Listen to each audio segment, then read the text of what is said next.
चलो, अगला टॉपिक हमारा है ट्रांसफार्मर में होने वाली हानियाँ यानी कि लॉसेस। देखो, हमने जो इससे पहले एक टॉपिक पढ़ा था वो था सिंगल लाइन डायग्राम। ठीक है, इसमें हम primary transmission, secondary transmission, primary distribution, secondary distribution कर रहे थे। तो किसका इस्तेमाल कर रहे थे? हम ट्रांसफार्मर का ही इस्तेमाल कर रहे थे। ठीक है, हम ट्रांसफार्मर के द्वारा इस चीज़ को कर रहे थे।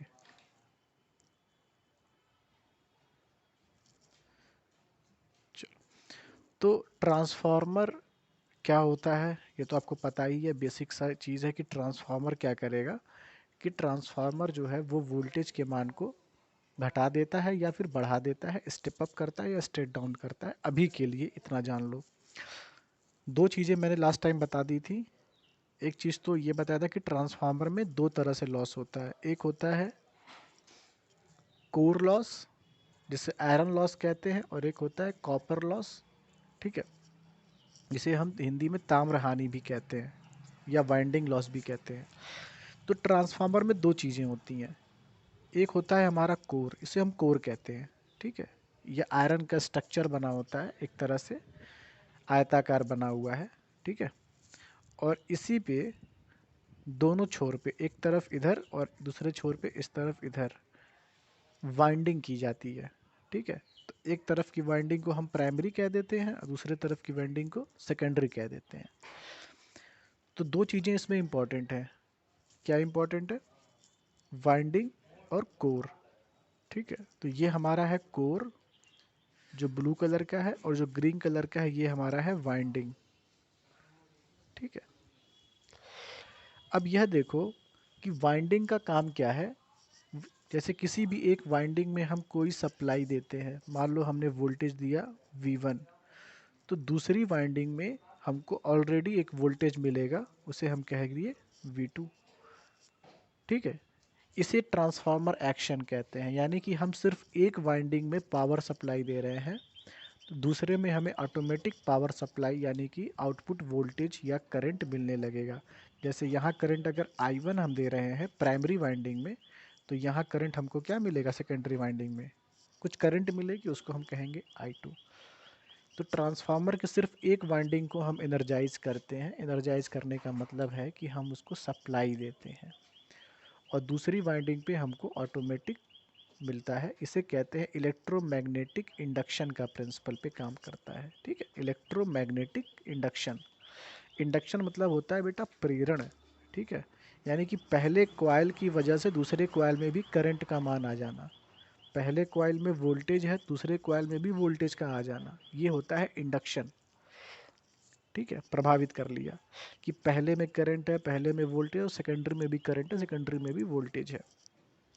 और ये जो हमारा बीच में कोर बना हुआ है, इस कोर में होता है बेटा फ्लक्स।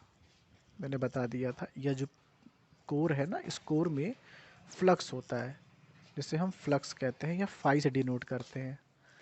यह जो फ्लक्स होता है ये कुछ है नहीं। फ्लक्स सिंपली ये मतलब कहता है कि अगर कहीं भी फ्लक्स है तो उसका मतलब ये हुआ कि वहाँ पे मैग्नेटिक फील्ड है, चुंबकीय क्षेत्र है। जैसे किसी वायर में करंट फ्लो कर रही है, तो हम कह सकते हैं ना कि अगर वायर में करंट फ्लो कर रही है मतलब यहाँ पे हमें करंट का अनुभव होगा, इलेक्ट्रिक फील्ड का अनुभव होगा। उसी प्रकार से अगर फ्लक्स कहीं भी आपको दिख जाता है, कहीं फ्लक्स का मार्क किया हुआ है, इसका मतलब है कि वहाँ पे कौन सा क्षेत्र है? चुंबकीय क्षेत्र है। ठीक है, तो कोर में है बेटा फ्लक्स, तो कोर में जो लॉस होगा वो किसकी वजह से होगा? फ्लक्स की वजह से होगा।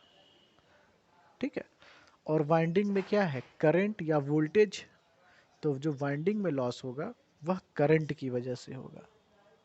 क्लियर है? दो चीज़ें फिर से बताता हूँ। कोर है और वाइंडिंग दो चीज़ें हैं। कोर में होता है फ्लक्स। ठीक है, यानी मैग्नेटिक फील्ड वहाँ पे सेटअप होता है। ठीक है, देखो मतलब सिंपल सा है कि अगर मैग्नेटिक फील्ड है कोर में तो मैग्नेटिक फील्ड लॉस होगा, यानी कि फ्लक्स की वजह से लॉस होगा। और अगर हमारे पास वाइंडिंग है तो वाइंडिंग में बहती है करंट। ठीक है, वाइंडिंग में क्या फ्लो होता है? करंट। तो वहाँ जो लॉस होगा वो करंट की वजह से होगा। आई थिंक क्लियर है। अब समझते हैं एक एक करके। देखो, जो कोर लॉस होता है उसको हमने बताया था कि वह स्थायी होता है, यानी कि फिक्स लॉस होता है। ठीक है, क्योंकि कोर को आप बदल नहीं सकते हो। कोर अगर हमारा ट्रांसफार्मर में है तो वैसे ही रहेगा, कोर को हम चेंज नहीं कर सकते हैं। ठीक है, तो कोर लॉस या आयरन लॉस क्या होता है ये देखो। कोर लॉस और आयरन लॉस में दो तरह के लॉस होते हैं, एक होता है हमारा हिस्टेरेसिस लॉस और दूसरा होता है एडी करंट लॉस। ठीक है, हिस्टेरेसिस लॉस और एडी करंट लॉस। अब हिस्टेरेसिस लॉस को कैसे हम डिफाइन करेंगे? सिंपल समझ लो कि मेरे पास ये मान लो एक कोर का ही पार्ट है। ठीक है, एक आयरन का टुकड़ा है ये। ठीक है, आयरन का टुकड़ा है। अब इसमें फ्लक्स है, फ्लक्स सेटअप है। इस आयरन के टुकड़े में फ्लक्स सेटअप है। ठीक है, फ्लक्स सेटअप है। अगर फ्लक्स यहाँ पे है और अगर उस फ्लक्स में परिवर्तन हो रहा है, ठीक है, सॉरी, अगर फ्लक्स में परिवर्तन हो रहा है तो क्या होगा कि इस आयरन के जो अणु हैं, आयरन के जो क्रोड है, इस पे जो इसके अणु होंगे, मॉलिक्यूल्स होंगे, वो भी क्या करेंगे, फ्लक्स के डायरेक्शन में या फ्लक्स की वजह से वो भी मोशन करेंगे। बेटा तुम ना लिखो, हमें लिखने दो। ठीक है, अगर देखो होता क्या है इसमें कि फ्लक्स है, इस आयरन के टुकड़े में फ्लक्स सेटअप है, फ्लक्स में परिवर्तन होता है। किस वजह से होता है ये हम बाद में डिस्कस करेंगे। अगर फ्लक्स में परिवर्तन होता है, फ्लक्स में चेंज होगा, प्रत्यावर्तन होगा, तो क्या होगा, जो क्रोड के अणु हैं, यानी कि जो पटल पे जो इसके मॉलिक्यूल्स हैं, वह भी क्या करेंगे, गति करेंगे, यानी कि वह भी चुंबकीय क्षेत्र से अट्रैक्ट होंगे और रिपल होंगे। फॉर एग्जाम्पल, अगर मान लो क्रोड के अणु इस दिशा में है, इस दिशा में गति कर रहे हैं, तो फ्लक्स परिवर्तन होगा तो फिर इनकी दिशा बदल जाएगी। ठीक है, क्योंकि मैग्नेटिक फील्ड है ना, फ्लक्स मतलब क्या हुआ, मैग्नेटिक फील्ड। और आयरन के अणु है तो क्या करेंगे, उसको अट्रैक्ट करेंगे। आयरन को, चुंबकीय क्षेत्र में आयरन क्या होता है, अट्रैक्ट होता है, आकर्षण होता है। जो क्रोड के अणु होंगे वो अट्रैक्ट होंगे, फ्लक्स जिधर रोटेट करेंगे, जिधर फ्लक्स का होगा उधर ही रोटेट करेंगे। तो होता क्या है कि बहुत ही ज़्यादा स्पीड से, यानी कह लो बहुत फ्रिक्वेंटली जो है यह मोशन होता रहता है, कभी इस डायरेक्शन में, कभी इस डायरेक्शन में, कभी। तो अणु जो है वो मोशन ज़्यादा करते हैं। जैसे जैसे फ्लक्स रोटेट होता है, यानी फ्लक्स में चेंज होता है, फ्लक्स अल्टरनेट होता है, वैसे वैसे इस आयरन पार्टिकल पे, इस आयरन के कोर पे जो मॉलिक्यूल्स हैं वो भी क्या होंगे, वो भी मोशन करेंगे, फ्लक्चुएट होंगे। इससे क्या होता है बेटा कि काइनेटिक एनर्जी बढ़ जाती है, गतिज ऊर्जा। क्योंकि कोई भी पार्टिकल है अगर बहुत ज़्यादा गति करेगा तो क्या होगी, उसकी गतिज ऊर्जा बढ़ जाएगी। ठीक है, और जब गतिज ऊर्जा बढ़ जाएगी तो होगा क्या कि बहुत ज़्यादा मोशन करने की वजह से ऊर्जा का लॉस होगा, यानी ऊर्जा की हानि होगी। यानी हम यह भी कह सकते हैं कि इतना ज़्यादा मोशन होगा कि वहाँ का ताप भी, यानी टेम्परेचर भी क्या होगा, बढ़ने लगेगा, टेम्परेचर भी क्या होगा, इंक्रीज करने लगेगा। ठीक है, और जब टेम्परेचर इंक्रीज करेगा तो क्या होता है, ट्रांसफार्मर का कोर क्या होगा, क्रूड हमारा बहुत ज़्यादा हीट कर जाएगा, गर्म हो जाएगा। तो इसे ही कहते हैं हिस्टेरेसिस लॉस। ठीक है, इसे क्या बोला जाता है, हिस्टेरेसिस लॉस। तो इतना सिर्फ समझना है कि हमारा जो फ्लक्स है वो हमारे कोर में सेटअप होता है, क्रोड में सेटअप होता है। जब फ्लक्स में परिवर्तन होता है तो जो हमारे आयरन कोर के जो मॉलिक्यूल्स हैं, अणु हैं, वह भी क्या करेंगे, वह भी परिवर्तनशील होंगे। परिवर्तनशील होने के क्रम में उनमें गति होगी, वह आपस में मोशन करेंगे। जब बहुत ज़्यादा गति करते हैं तो वहाँ की गतिज ऊर्जा बढ़ जाती है। ठीक है, काइनेटिक एनर्जी इंक्रीज कर जाती है। हाँ, वो आगे बताएंगे, एडी करंट लॉस अभी है, आगे आएगा। और जब काइनेटिक एनर्जी बढ़ जाती है तो फिर टेम्परेचर बढ़ जाता है। टेम्परेचर के बढ़ने से क्या होता है, हिस्टैरिसीस लॉस होता है। क्योंकि टेम्परेचर बढ़ने का सीधा सा मतलब है कि ट्रांसफार्मर जो है बहुत हीट कर रहा है। यानी हीट करने का मतलब है क्या, लॉसेज हो रहा है। क्योंकि जो आप एनर्जी दे रहे हो वह लॉस में कन्वर्ट हो रहा है, हीट में कन्वर्ट हो रहा है। समझ रहे हो, मान लो हमने ट्रांसफार्मर को 100 यूनिट का दिया इनपुट, पता चला कि उसमें से 40 का हीट हो गया, तो बचा क्या, 60 ही तो बचेगा। तो हीट नहीं होना चाहिए। ठीक है, तो ये हम इस चीज़ का ध्यान रखेंगे। अभी मैं क्या करूँगा ना, अभी जितने लेक्चर्स हैं मैं अपलोड कर दे रहा हूँ, ठीक है, क्लास लेक्चर भी अपलोड कर रहा हूँ, मैकेनिकल का और जो क्लास चलती है और आप लोग की जो क्लास चलती है, तो दोबारा भी इस चीज़ को तुम सुन सकते हो, ठीक है। वहाँ पे चैनल जो है, देखो एक तुम लोग के डिपार्टमेंट का चैनल है, इलेक्ट्रिकल का, सिविल का और मैकेनिकल का। तो सिविल वाले में मेरे प्रीवियस ईयर, लास्ट ईयर जो लेक्चर रिकॉर्ड किए थे, थोड़े बहुत लेक्चर, 15 या 16 लेक्चर हैं, ठीक है, वो उस पर अपलोडेड है एनर्जी कंजर्वेशन के नाम से। और अभी जो इस सेशन में जो लेक्चर रिकॉर्ड हो रहा है यूट्यूब के लिए, वो इलेक्ट्रिकल वाले चैनल पे अपलोड किया जा रहा है, ठीक है। तो वो लिंक भी शेयर कर देंगे सभी स्टूडेंट के साथ। तो मैकेनिकल में भी आप कुछ वीडियोज और सिविल में कॉमन वीडियोज मिल जाएंगे जो पिछली बार मैंने रिकॉर्ड करे थे, और इस बार जो वीडियो रिकॉर्ड कर रहा हूँ वो इलेक्ट्रिकल वाले चैनल पे मिल जाएगा। तो चाहो तो वहाँ से भी एक बार रिवीजन कर लेना, ठीक है। चलो, हिस्टैरिसीस लॉस जो है, निकालने का एक सूत्र भी होता है, एक फॉर्मूला भी होता है। तो वो आता कहाँ से है कि हिस्टैरिसीस लॉस जो है वो 3 चीज़ों पे डिपेंड कर रहा है, ठीक है। देखो, अगर कोई आयरन का कोर था, यहाँ फ्लक्स था, तो फ्लक्स की जो डेंसिटी है, यानी कि फ्लक्स का जो घनत्व है, उसको हम कहते हैं बी, फ्लक्स डेंसिटी को कहते हैं बी। यह मैक्सिमम होना चाहिए, अधिकतम होना चाहिए। अगर ये अधिकतम है तो इस पर निर्भर करेगा, ठीक है। यह जो फ्लक्स यहाँ सेटअप हुआ है वो अधिकतम फ्लक्स पर निर्भर करेगा। जो हम ट्रांसफार्मर को सप्लाई दे रहे हैं, इलेक्ट्रिकल सप्लाई दे रहे हैं, यानी कि इलेक्ट्रिसिटी सप्लाई दे रहे हैं, उसकी क्या फ्रीक्वेंसी है, उसको हम कहते हैं एफ, इस पर निर्भर करेगा। और जो आयरन का कोर है, जो पदार्थ है, उस पदार्थ का आयतन क्या है, आयतन उस पर निर्भर करे, यानी कि वी पे निर्भर करेगा, ठीक है। ये 3 चीज़ें क्या क्या, maximum flux density B, supply frequency F, ठीक है, और जो पदार्थ है हमारा आयरन का, ये जो कोर है, इसका आयतन क्या है, इस पर निर्भर करेगा, 3 चीज़ों पर निर्भर करेगा। तो सूत्र हमारा कुछ इस प्रकार से बन जाता है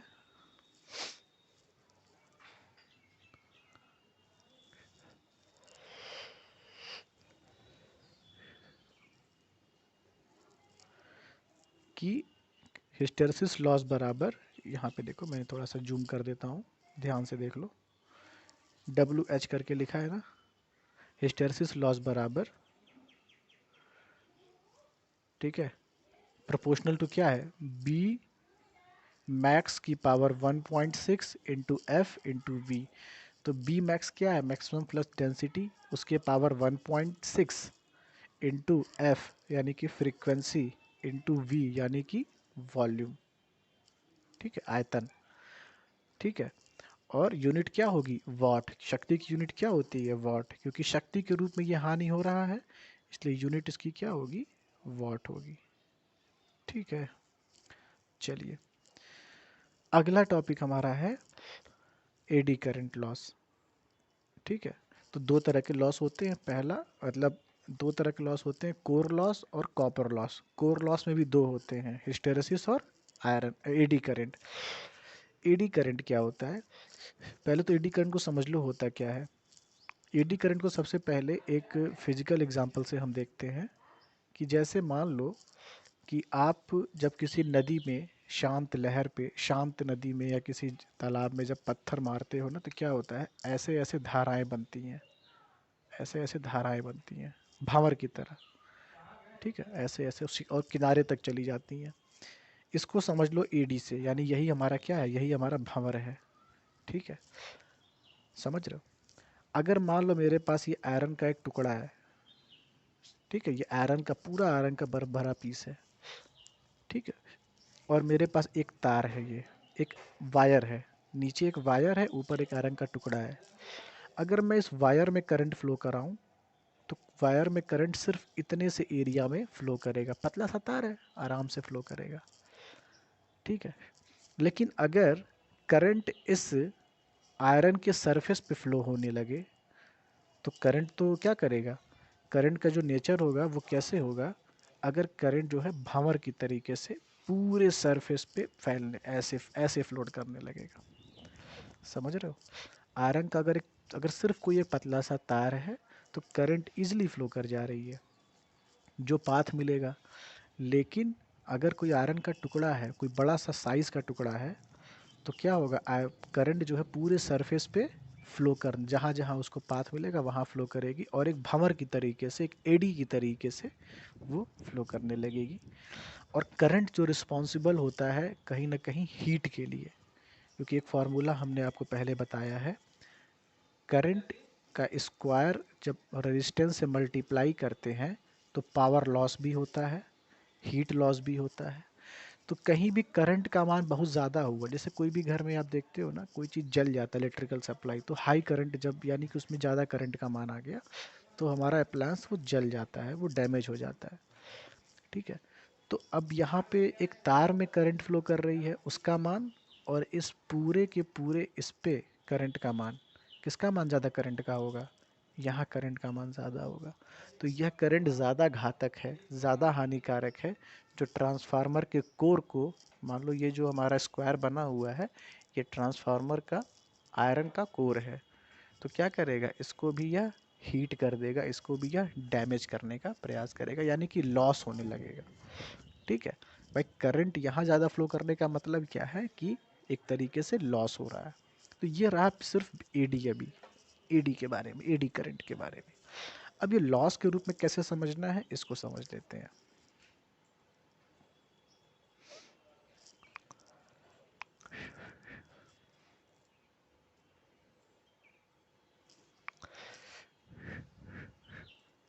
देखो, एक सूत्र आपने पढ़ा होगा फर्स्ट ईयर में, चाहे 10th 12th में जब भी पढ़ा होगा, एक फार्मूला बेसिक सा बताने का प्रयास करता हूँ, E equal to minus N d phi by d t. ये पढ़ा है, पढ़ा होगा, E equal to minus N d phi by d t. यहाँ पे d phi by d t है क्या, d phi by d t है चेंज इन फ्लक्स, यानी कि फ्लक्स में परिवर्तन समय के सापेक्ष विद रिस्पेक्ट टू टी। यानी कि d phi by d t, जब भी डिफरेंशिएशन वर्ड का इस्तेमाल होता है, ठीक है, इस तरीके से, इसका मतलब होता है चेंज, परिवर्तन। ठीक है। तो d phi by d t क्या है, चेंज इन फ्लक्स, क्योंकि फाई को हम फ्लक्स कहते हैं। और ई हमारा क्या है, विद्युत वाहक बल है, यानी कि इलेक्ट्रोमोटिव फोर्स है। ठीक है। अगर इलेक्ट्रोमोटिव फोर्स को समझना है तो सिंपल समझ लो कि वी एक तरह का वोल्टेज है। वी क्या है, ई क्या है, एक वोल्टेज है, एक ईएमएफ है, एक वोल्टेज है। हाँ ठीक है, बहुत बढ़िया गुरुप्रीत, तुम बहुत अच्छे लड़के हो, इतना मेहनत कोई कर नहीं, इतना मेरा गुरुप्रीत कर रहा है, बहुत बढ़िया। और एन क्या है, नंबर ऑफ टर्न्स होते हैं, यानी जो हमारी कॉइल होती है ना, ये जो कॉइल होती है इसके नंबर ऑफ टर्न्स होते हैं, यानी फेरों की संख्या, एक फेरे हैं, 10 फेरे हैं, 100 फेरे हैं। और माइनस साइन जो होता है, ये लेंज लॉ को बताता है, यानी कि अपोज करने के नियम को बताता है। तो बहुत डिटेल में जाएंगे इलेक्ट्रिकल में हम लोग, बहुत टाइम लगेगा, ना आकर के सीधे मुद्दे पे आते हैं। देखो, जब भी फ्लक्स में परिवर्तन होगा तो विद्युत वाहक बल उत्पन्न होगा, समझ में आ रहा है ये बात। यानी जब भी d phi by d t है तो क्या मिल रहा है, ईएमएफ मिल रहा है, यानी कि वोल्टेज मिल रहा है। और जहाँ वोल्टेज होगा वहाँ पे करंट भी होगा।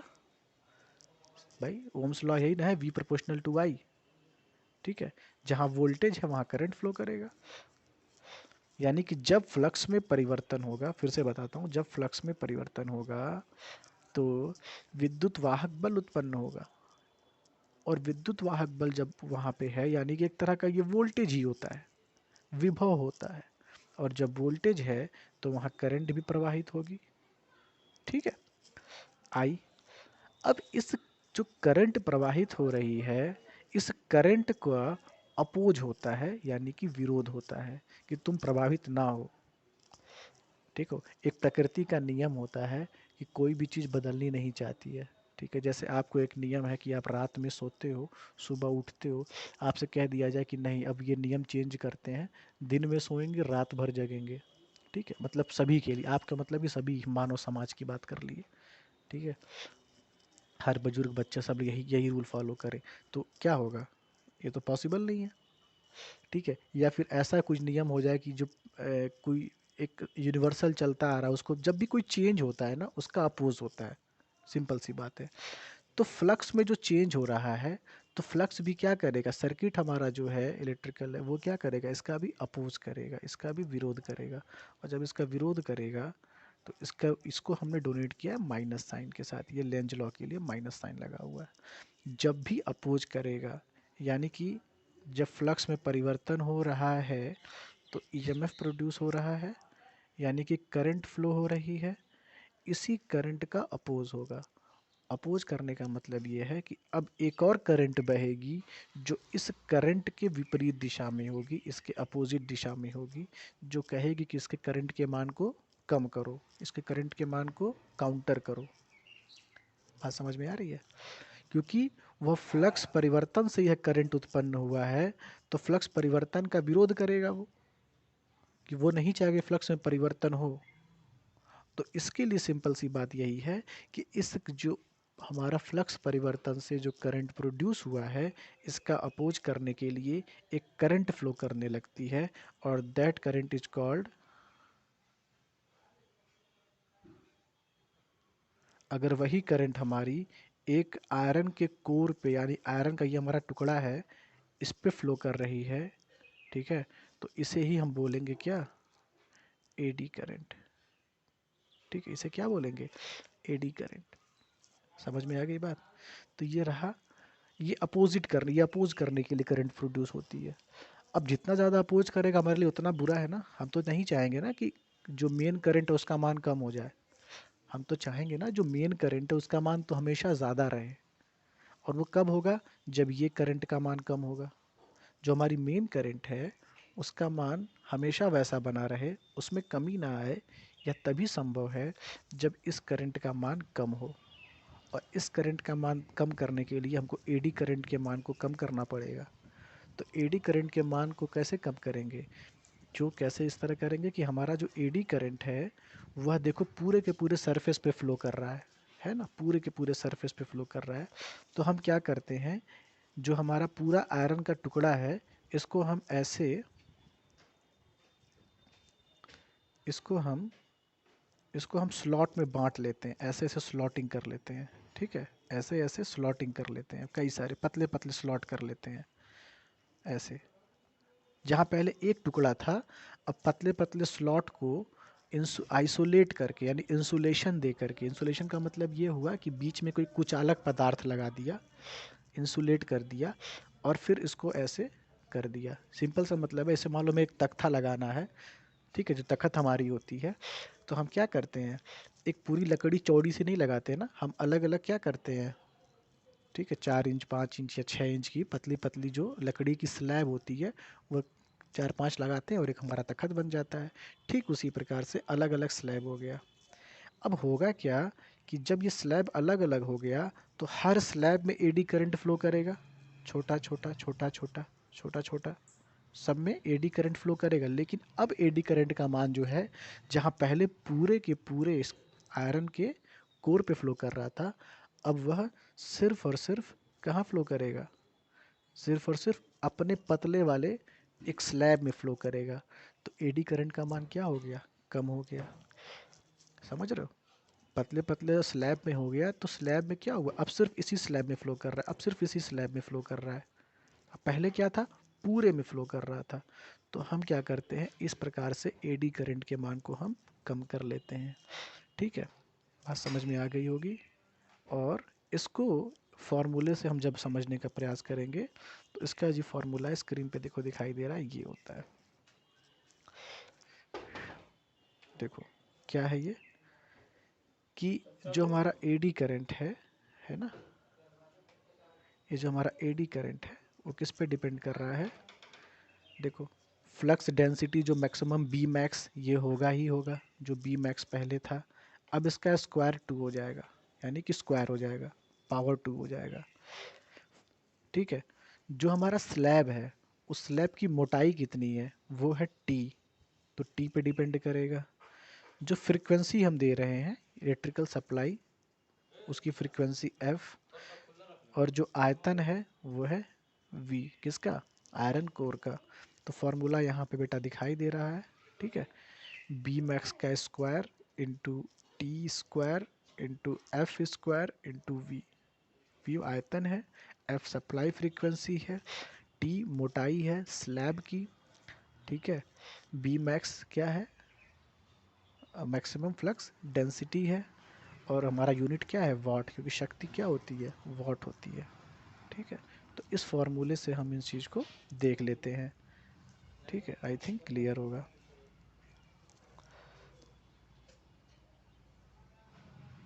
चलिए, अब अगला जो लॉस होता है हमारे पास वो होता है कॉपर लॉस। कॉपर लॉस बहुत आसान है। देखो, कॉपर लॉस को सिंपल सा मतलब इतना है कि जो हमारा वाइंडिंग होता है जनरली हम कॉपर की करते हैं, ठीक है। हमारा जो चालक होता है वो कॉपर होता है, कंडक्टर जो है कॉपर होता है। तो हमारा जो वायर है, जैसे हमारा एक ये वायर है, इस वायर को जब हम इसकी कुंडली बनाते हैं, यानी कुंडली बनाते हैं, वाइंडिंग करते हैं, तो कुछ इस प्रकार से नज़र आएगा। और इसमें करंट फ्लो करता है अगर आई, ठीक है। और इसका रेजिस्टेंस कितना है, are.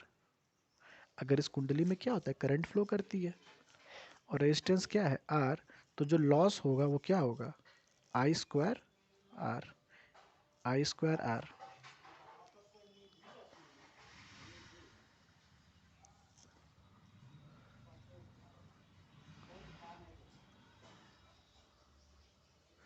I square R loss, ठीक है। 1 मिनट होल्ड करना।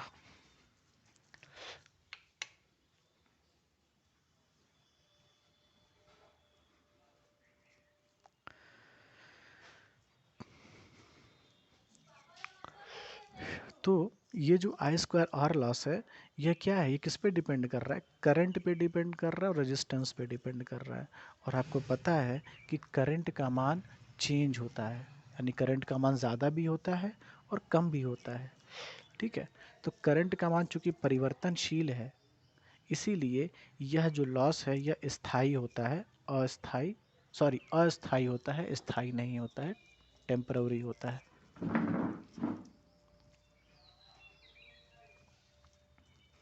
ठीक है। तो इसे हम कहते हैं अस्थाई, यानी कि टेम्पररी लॉस, ठीक है। ये फिक्स नहीं होता है करंट। अब करंट का मान डिपेंड करता है लोड पे। लोड का मान क्या है, लोड मतलब कि जो हमारा इलेक्ट्रिकल अप्लायंस है, कोई इंस्ट्रूमेंट है, जैसे हम फ्रिज चला रहे हैं कि कूलर चला रहे हैं, ठीक है, हम फैन चला रहे हैं कि एसी चला रहे हैं, इस पे डिपेंड करेगा। चलो, ठीक है। चलो क्लासेस अभी यहीं ख़त्म करते हैं और कुछ आपसे और बातें कर लेते हैं।